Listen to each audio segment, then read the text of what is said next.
सभी को नमस्कार। पटवार एग्जाम है 17 तारीख को। बहुत से बच्चों के निवेदन आए और मुझे लगा कि छोटा सा वीडियो मैं बना दूं एग्जाम हॉल को लेकर। आप सब लोगों ने बहुत अच्छी तैयारी की होगी और करनी भी चाहिए। और मैं हमेशा ये कहता हूँ, एक बार जब सिलेक्शन हो जाता है ना किसी पोस्ट पे, उसके बाद आगे बढ़ने की संभावनाएं बहुत बढ़ जाती हैं। तो जो भी बच्चे इस एग्जाम को देने जा रहे हैं उनको शुभकामनाएं देते हुए मैं दो तीन बातें बताऊंगा। ये आपका पूरा एग्जाम पैटर्न है। और जब भी अपन कोई भी स्थिति मन स्थिति को लेकर जाते हैं तो थोड़ा सा कार्य आसान हो जाता है। आपके दिमाग में पूरे पेपर का एक आउटलाइन होनी चाहिए कि मुझे सर पेपर हल कैसे करना है।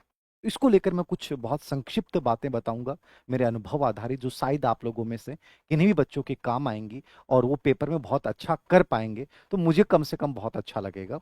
तो कुछ बातें हैं जो आपको ध्यान देनी है। 3 घंटे का आपका पेपर होना है। टेस्ट जो पारी है उसका पेपर भी आप लोगों को नहीं मिलेगा, यदि सेकंड पारी का पेपर आपको दिया जाएगा। उसके पीछे क्या इनके रूल रेगुलेशन है वो अलग चीज है।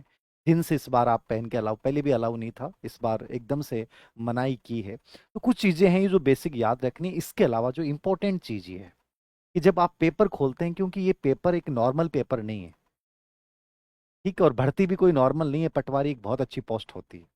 तो 3 घंटे का आपके पास समय है, मतलब 180 मिनट आप लोगों के पास हैं। तो इसमें कम से कम आपको ये देखना है कि 3 घंटे में इन चीजों को मुझे मैनेज कैसे करना है। और इसमें भी वेटेज के अकॉर्डिंग अपन देखें तो आपका जो मेंटल एबिलिटी वाला टेस्ट पार्ट है, बेसिक आपकी जो मैथ रीजनिंग वाला पार्ट है, उसका सबसे बड़ा वेटेज है 90 नंबर का। आप इससे अनुमान लगा लीजिए कि यहां मुझे कितना टाइम देना है। और हमेशा जिंदगी में याद रखना है कि टाइम का जो मैनेज कर जाएगा ना, वो पेपर को भी मैनेज कर जाएगा। अब पहले आपके सामने कई अफवाहें आएंगी कि सर हमें कितने परसेंट करने चाहिए जिससे हमारा पटवार में सिलेक्शन हो जाए, कितनी मेरिट पे सिलेक्शन हो सकता है। ये सब चीजें पहले से नहीं सोची जाती हैं, पेपर का लेवल देखने के बाद तय की जाती हैं। स्कूल व्याख्याता का पेपर ऐसा आ गया कि 40% पे लोगों का सिलेक्शन हो रहा है।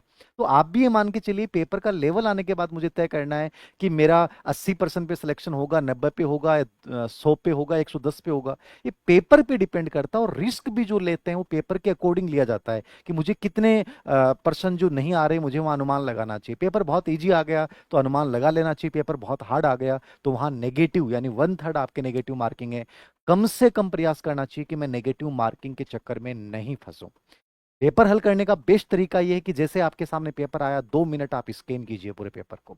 और स्कैन करने के बाद देखिए कि आपका यदि मैथ और रीजनिंग वाला पार्ट बहुत स्ट्रांग है और आपको लगता है बेस्ट परफॉर्मेंस दे सकता हूं, आपको बिना सोचे विचारे सबसे पहले आपको यह पार्ट करना चाहिए। और इसमें आपको कितना टाइम लेके चलना है, मैक्सिमम टाइम आपका लगना उसी पार्ट में लग सकता है। 1 घंटा आप इसको लेके चलिए कि मैं 1 घंटा इसको दूंगा और कोशिश करूंगा कि इसमें मेरी परफॉर्मेंस अच्छी हो। यदि तुम इसको लास्ट तक ले गई तो ये तुम्हारे सामने प्रॉब्लम क्रिएट कर सकता है, क्योंकि उसमें तुम थक चुके होते हो। और मेंटल एबिलिटी रीजनिंग जो है वो हमेशा फ्रेश माइंड से की जाती है। मेरी एक पर्सनल राय है आपको कि 1 घंटा इसके लिए रखिएगा और कोशिश कीजिए कि शुरुआत में इसको दें। जिसको कुछ भी नहीं आता है वो हो सकता है इसको लास्ट में लेके जाए। नंबर 2 पे फिर जो पार्ट आता है वो जीके पे आप जाएंगे। अब जीके में भी दो पार्ट हैं आपके। एक पार्ट है 76 मार्क्स का, जिसमें 25 आपके 38 क्वेश्चन आएंगे, जो इंडियन पॉलिटी है, इंडियन ज्योग्राफी है, इंडिया का एक करंट आता है आपके, जनरल साइंस आती है, हिस्ट्री आती है।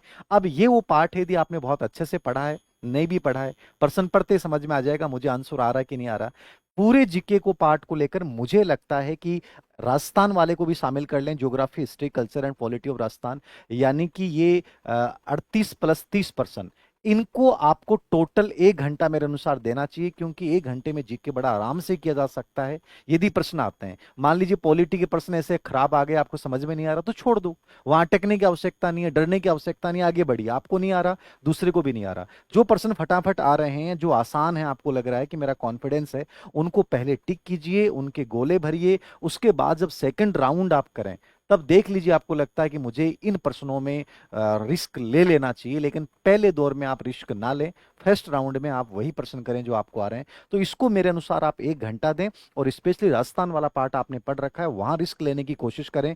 जो इंडियन पॉलिटी है, इंडियन हिस्ट्री है या जनरल साइंस वाला पार्ट है, इनमें आप तुक्का लगाने का कम प्रयास करें। यदि प्रश्न की भाषा थोड़ी सी भी कठिन है, हाँ, 1 वर्ड वाला कोई प्रश्न है, वहां तुक्का लगा सकते हैं, बाकी नहीं लगाएं। आपने नहीं पढ़ा है, आपको देखने की आवश्यकता नहीं है।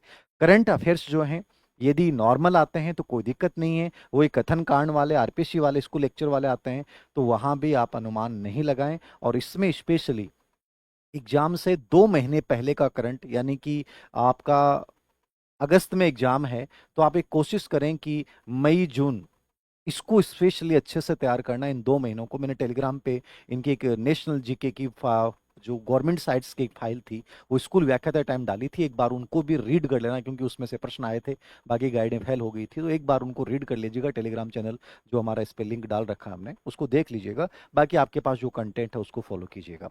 उसके बाद आपको 3rd नंबर का जो पार्ट है, उसमें मेरे अनुसार यहाँ पे आना चाहिए जनरल इंग्लिश, हिंदी और बेसिक कंप्यूटर। इनके ऊपर आपको लगभग 35 मिनट के आसपास आपको टाइम देना चाहिए। इंग्लिश नहीं आती है तो आपको नहीं आएगी, हिंदी आपको आ रही है तुरंत फटाफट कर दोगे।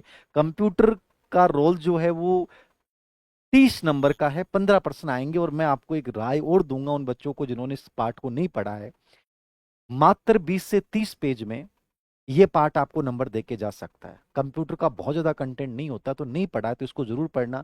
अब इंडियन हिस्ट्री वाला पार्ट है, पॉलिटी वाला पार्ट है, यहाँ बहुत बड़ा रिस्क है। बहुत कुछ भी पढ़ लोगे तो जरूरी नहीं आपका प्रश्न सही हो, लेकिन कंप्यूटर की विषय वस्तु बहुत सीमित होती है। इसको एक बार रिवाइज जरूर करना, लास्ट टाइम में 1 दिन 2 दिन, ठीक है। करंट की चीजें लास्ट में एक बार जरूर रिवाइज करें। बाकी जनरल हिंदी इंग्लिश आपने पढ़ रखी है, इसको रिवाइज करने की जरूरत नहीं है। मेंटल एबिलिटी आपने पहले पढ़ी है, तो इसको अब रिवाइज ना करें। लेकिन ये जो फैक्ट्स हैं, जैसे ज्योग्राफी, इंडिया की ज्योग्राफी संबंधी पीवाईक्यू बेस या जो नवीनतम वन स्थिति रिपोर्ट वगैरह है, जनगणना आंकड़े हैं, वो एक बार हल्के से जरूर देख लें। जनरल साइंस के आप पीवाईक्यू देख सकते हैं। राजस्थान वाला आप लगभग लोगों ने पढ़ रखा होगा, आप कई सालों से पढ़ रहे हैं, तो इसका रिवाइज आप ना भी करें तो कोई बड़ा इशू नहीं होगा। बट जो पार्ट आपको लगता है कि मैंने कम छुआ है या मैं पढ़ ही नहीं पाया हूं, उसके कोई वन लाइनर या वन फैक्ट्स जो है आपको देखने चाहिए। और सबसे बड़ी बात यह है कि एग्जाम हॉल में अपनी पॉजिटिव मन स्थिति बरकरार रखते हैं। टाइम को जैसे मैंने बताया वैसे मैनेज कीजिए।